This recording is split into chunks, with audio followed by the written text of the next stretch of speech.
Hello everyone, आज इस video में हम पढ़ेंगे क्लास 10th का chapter 18 consumer and legal awareness and right to information का नेक्स्ट टॉपिक जो हमने अपने प्रीवियस वीडियो में लेफ्ट किया था उसके आगे से।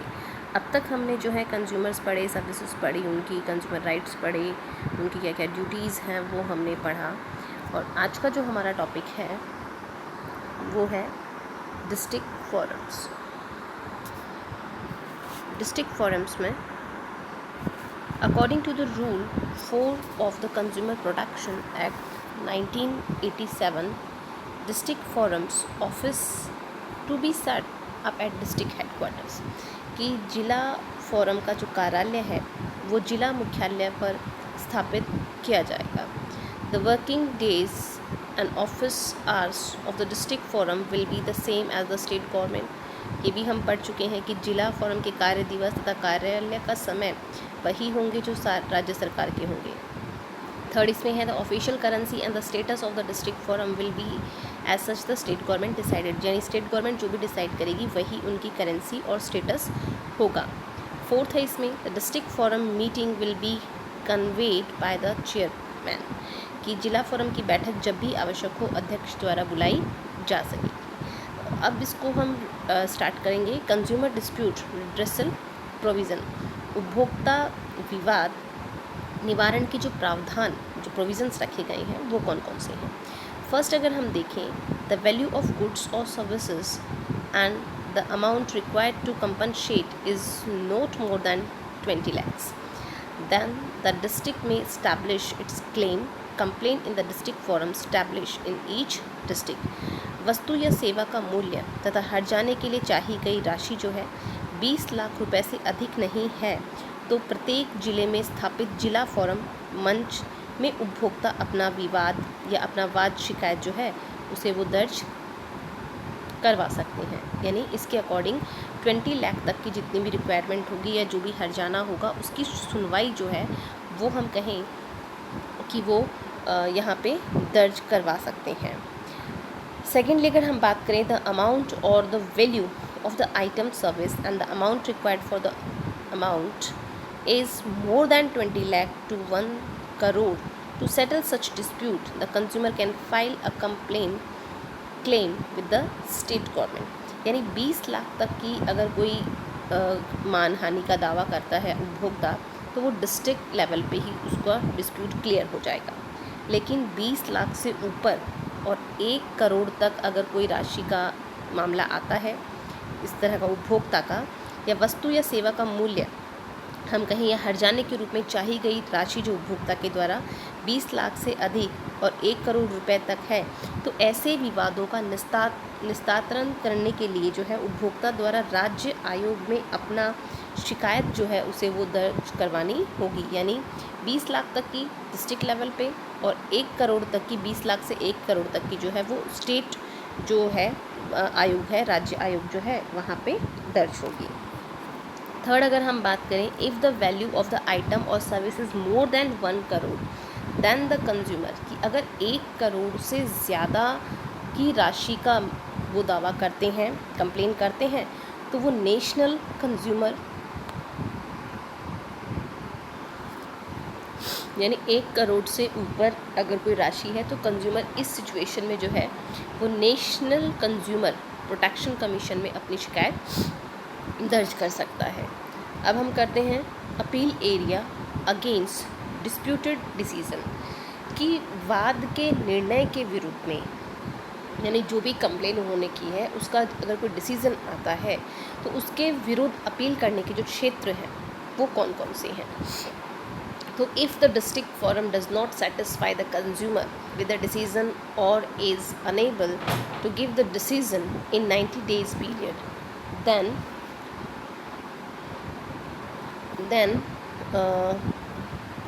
the consumer can appeal to the Consumer Protection Commission against the district forum, कि जिला फोरम द्वारा 90 दिन की अवधि में निर्णय नहीं देने या दिए गए निर्णय से उपभोक्ता यदि संतुष्ट नहीं है तो इस कंडीशन में जिला उपभोक्ता जो है वो जिला फोरम के निर्णय के विरुद्ध राज्य उपभोक्ता संरक्षण आयोग में अपील कर सकता है। अपील करने की अवधि 30 दिन की रहेगी। सेकेंड अगर हम देखें, appeal can be made against the decision of the state commission in the national commission, कि राज्य आयोग के निर्णय के विरुद्ध अगर मतलब डिस्ट्रिक्ट लेवल पे वो संतुष्ट नहीं है तो वो स्टेट लेवल पे उसको कंप्लेन कर सकते हैं, लेकिन अगर स्टेट लेवल पे वो संतुष्ट नहीं है तो राष्ट्रीय आयोग में अपील की जा सकती है। थर्ड अगर देखें तो there is a provision for appeal in the supreme court against the decision of the national consumer protection, कि राष्ट्रीय उपभोक्ता संरक्षण आयोग के निर्णय के विरुद्ध उच्चतम न्यायालय में अपील करने का प्रावधान रखा गया है। अब आगे इसमें देखते हैं हम लीगल अवेयरनेस, कि विधिक जागरूकता जो है वो क्या है। Initially some laws were made in France for the legal aid of the poor bankrupt people. In 1851, the legal aid movement was exposed. Some rules were made in 1944 for legal assistance to poor and needy people in Britain. The Government of India issued some guideline in 1960 on the subject of equal opportunity for justice. कि हम बात करें कि सर्वप्रथम France में गरीब, निर्धन तथा कंगाल लोगों की कानूनी सहायता के लिए कुछ कानून बनाए गए। तब सन 1851 में विधिक सहायता आंदोलन उजागर हुआ। ब्रिटेन में गरीब व ज़रूरतमंदों को कानूनी सहायता के लिए कुछ नियम जो है 1944 में बनाए गए। न्याय के समान अवसर विषय पर भारत सरकार ने सन 1960 में कुछ दिशा निर्देश जारी किए। सन 1980 में राष्ट्रीय स्तर पर विधिक सेवा सहायता विषय पर नियम बनाने के लिए माननीय न्यायमूर्ति PN भगवती के निरीक्षण में एक कमेटी बनाई गई। यानी अगर हम बात करें कि in 1960 a committee was formed under observation of Honorable Supreme Court Justice PN Bhagwati to frame some rules on the legal services on national level, कि राष्ट्रीय स्तर पर जो है इनके लिए उन्होंने एक कमेटी का गठन किया। The Government of India passed the Legal Service Act of 1987 in 1987 to implement the Legal Services Assistance Program uniformly all over India, कि विधिक सेवा सहायता कार्यक्रम को समस्त भारत में एक रूपता से लागू करने के लिए भारत सरकार ने 1987 में विधिक सेवा अधिनियम 1987 पारित किया।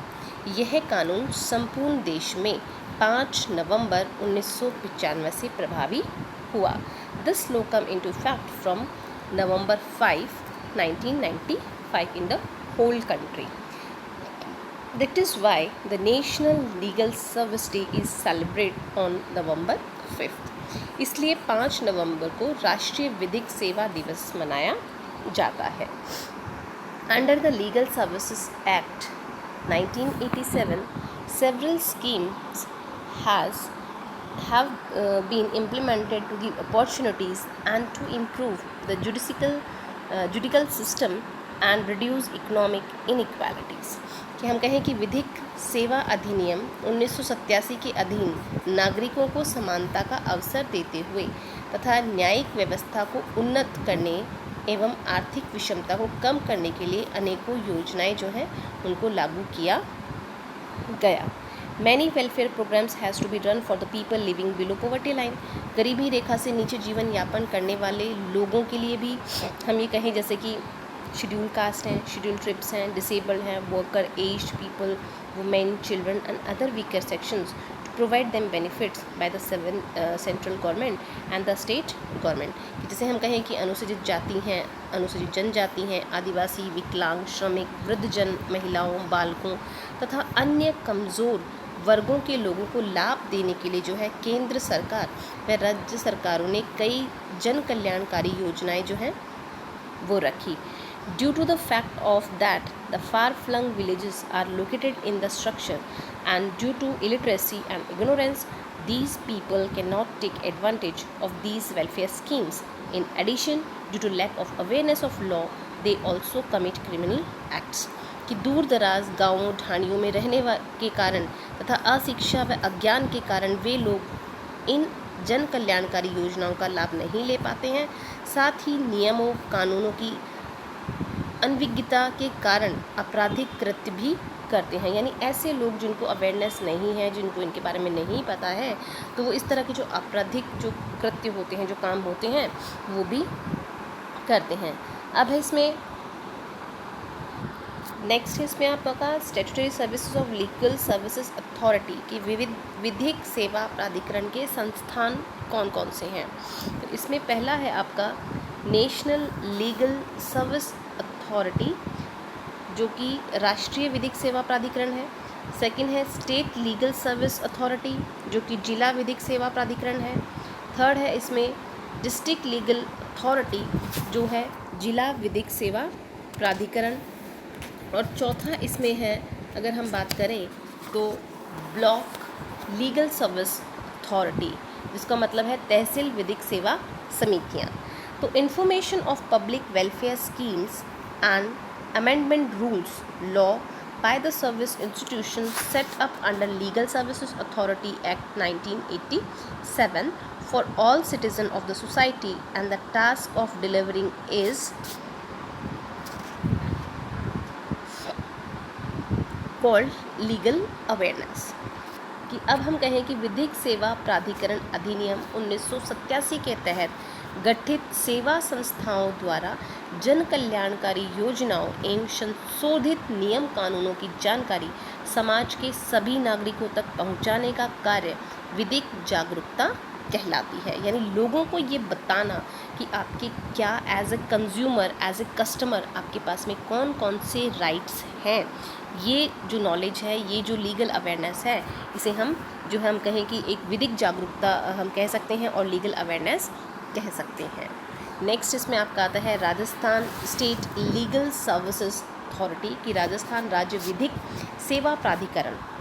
तो in Rajasthan state legal service authority has been established under the Act of 1987. The headquarters are located in Rajasthan High Court at Jaipur.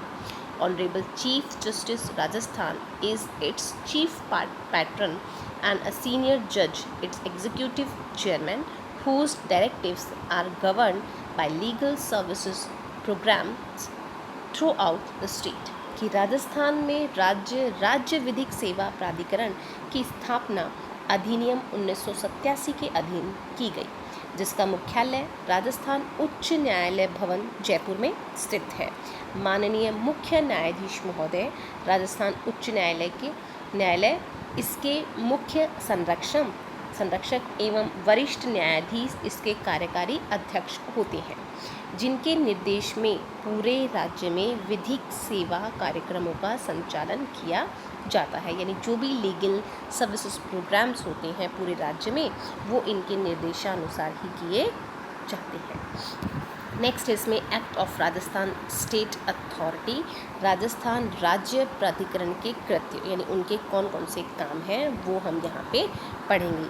First है इसमें the act of state authority will be implemented the central government policies and instruction.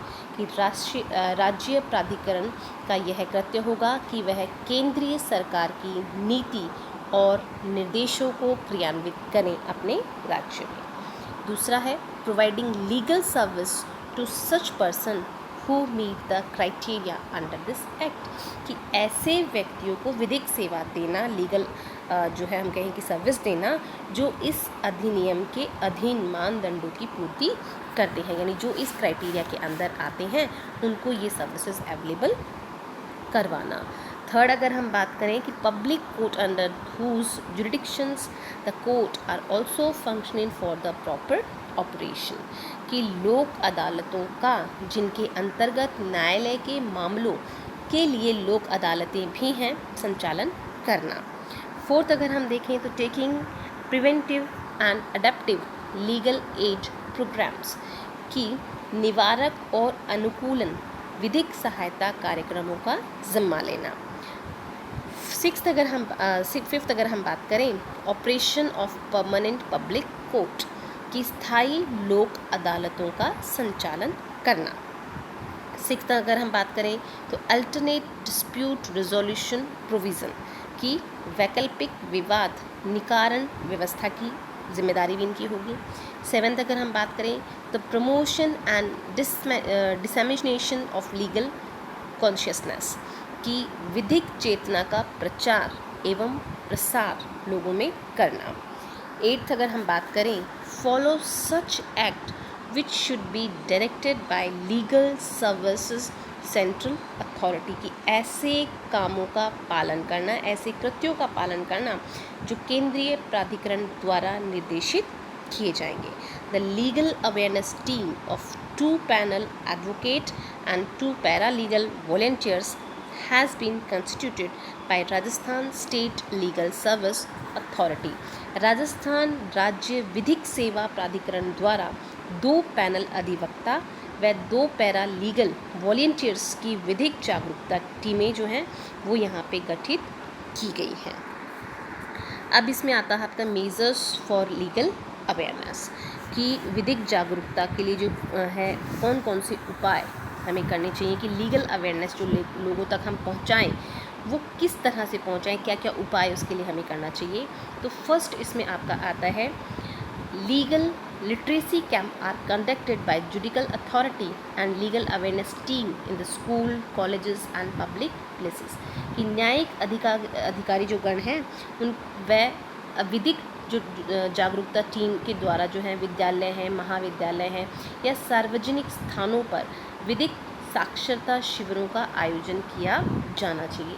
यानी school colleges में या public places पे लोगों को जो legal awareness है उसके बारे में ज़्यादा से ज़्यादा कैंप लगाकर बताना चाहिए।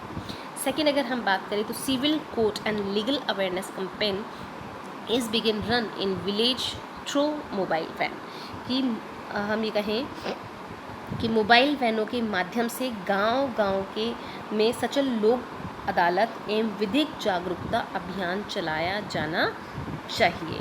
थर्ड अगर हम बात करें, अ रेगुलर वीकली प्रोग्राम कानून की बात is broadcast on AIR all India radio, Doordarshan and community radio on Doordarshan every Saturday from 7 p.m. to 7:30 p.m. in Rajasthan, and All India Radio on every Sunday is being broadcast in public interest for legal awareness from 5:45 to 6 p.m. कि आकाशवाणी, दूरदर्शन व community radio पर नियमित कानून की बात साप्ताहिक कार्यक्रम का प्रसारण किया जाता है। दूरदर्शन राजस्थान पर प्रत्येक शनिवार को शाम 7 से 7:30 बजे तक एवं राजस्थान के सभी आकाशवाणी केंद्रों पर प्रत्येक रविवार को शाम 5:45 से 6 बजे तक कानून की बात का जो है विधिक जागरूकता हेतु जनहित में प्रसारण किया जा रहा है। फोर्थ अगर हम बात करें, the pamphlets and booklets are printed and distributed by the district legal service authorities, कि जिला विधिक सेवा प्राधिकरण द्वारा पर्चे व लघु पुस्तिकाएँ जो हैं उन्हें छपवाकर वितरित करवाई जाती हैं। या हम कहें फॉर मोर इन्फॉर्मेशन कॉन्टेक्ट, और अधिक जानकारी के लिए हम संपर्क कर सकते हैं Rajasthan at state level, Rajasthan राज्य स्तर पर हम कहें तो mister member secretary Rajasthan state legal services authority Jaipur, श्रीमान सदस्य सचिव राजस्थान राज्य विधिक सेवा प्राधिकरण जयपुर। इनका टेलीफोन नंबर है 0141 222 7481, फैक्स नंबर 0141 222 7602, हेल्पलाइन नंबर जो है 0141 2838 5877। और अगर डिस्ट्रिक्ट लेवल पे हमें करना है तो जिला स्तर की अगर हम बात करें तो chairman secretary district legal service authority, तो ये अध्यक्ष हैं सचिव जिला विधिक प्राधिकरण के। एट तहसील लेवल पे अगर हम बात करें तो चेयरमैन तहसील लीगल सर्विस अथॉरिटी कमेटी, तहसील जो है अध्यक्ष तहसील विधिक सेवा समिति को हम कर सकते हैं। Important beneficial rules and schemes, ये हम डिस्कस करेंगे हमारे नेक्स्ट वीडियो में। तो आज के लिए इतना ही। Thank you for watching my video.